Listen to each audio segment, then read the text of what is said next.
دواو عيدا كتراويسة تحفلتي الكوان ادو سمريب فوق الشيء يا راين عدو فستي وحبت السنة دي ما تقاعد من حوينينا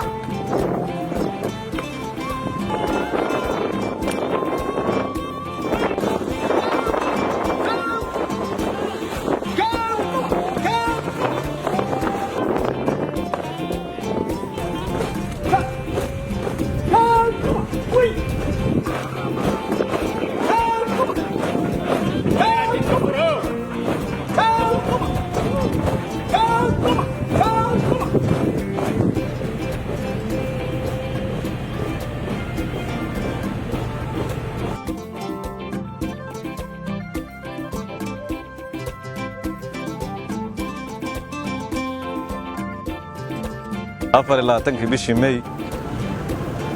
ayay ku soo xaroodeen xiradan hadda aan joogno subaxeedii hore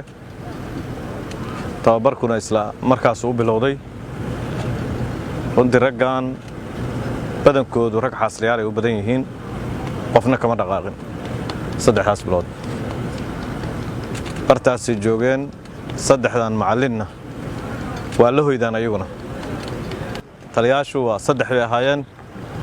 وحسن يره iyo dalooliye ninka la yiraahdo iyo xaqodood ninka iyo ninkaas waa saddexdaas taliye ahaayeen runtii joogista ciidanka qaybta ugu weyn iyaga lahaa iyaga aan dhaqaaqin tagin ciidanka wehelinayay dhiirigelinayay tababarkana dhinacooda uga jiray ma aan iskalamaysi weynayn tababarka waxa hadda ka dambeeya waxaan rabnaa madaxweynaha iyo dawladda galmudug ciidan qaran oo galmudug leedahay weeye in la wareego shaqada meeshii looga diro ayay diyaar u yihiin soo sidaas ma ahayn wasiir waa mahadsan tahay waxaan sidoo kale u mahadcelinayaa taliyayaasha iyo macallimiinta soo tababaray ciidanka iyo taliyayaasha ciidanka taliyayaasha ka ah oo macallimiinta uga hooseeyey waxaan leeyahay waa ciidan galmudug meel gaar ugu qoran ciidankan waa ciidankii daraawiishta galmudug xareyntiisa laga bilaabay kana gaaray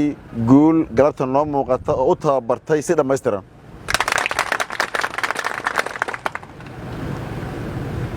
dad baa markay tababarka galaan meel dhexe wax uga kala lumaan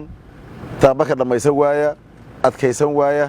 waxaad marteen tijaabadii ugu sarreysay oo ciidanka daraawiishta galmudug ay maraan waa furihii ugu horreeyey oo tababar lagu bilaabay ee daraawiishta galmudug lagu bilaabay kana lib keenay ayagoo tiradoodiiya oon cidna ka bixin meel aadin sida wasiirku sheegana xitaa aan fasax qaadan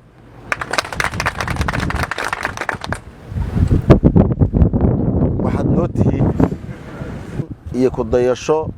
dhammaan ciidamada galmudug ayaa u tihiin annagana taxgelintiinna aad mudan tihiin ayaan idin siinaynaa haddii la yidhaahdo waxaan hubnaa oo kale cadowga la dagaalankiisa iyo ka hortagga dembiyada inaad si gaar ah ugu dhiiran tihiin si gaarana uga duwan tihiin dadka maxaa yeelena waxaad tihiin soo arkay dhib soo maray wax u kala soocan yihiin shaqo barad aan ahayn dagaalka iyo cadowga la dagaalankiisa aysan u ahayn barasho u ahayn geesiyaal hoollate soo tijaabiyey sidaas darteed waxaad bilow u tihiin xoraynta cadowga galmudug bilow waa sida wasiir fiqi sheegay waa la hubaa meesha aad aadaan kontonkiinan inaad ka hawl badan tihiin ugana xoog badan tihiin 500 oo intaad soo marteen aan soo marin waxaanba galmudug u baahneed dadkii yaqaanay iska cadowga iyo sida la isaga qabto in la hawlgeliye mar walba ciidan cusub oo tijaabaha dhalinyaro lagu tijaabiyo waa uga horeysaan waana uga aqoon badan tihiin waana kaga kalsooni badan nahay waxaan rabnaa sida aad tababarkiina uga soo baxdeen ood u qaadateen tababar wakhti adag bilow ah cid idinkaga horreyn galmudug aad u bilowdeen saad u qaateen inaad la dagaalanka cadowga iyo adkaysiga iyo dishibliinkan u qaataan waxay noo tahay runtii dafcadii koowaad ee guul soo hoysay galmudug oo tababarkii koowaad ka soo baxday ciidamo kale oo tababar ku jira oo aad u ballaaran oo galmudugna ogtihiin inay jiraan mar dhowaad waajibaad iyo shaqo la qaybsan doontaan laakiin mar walba waxaanan hilmaamayn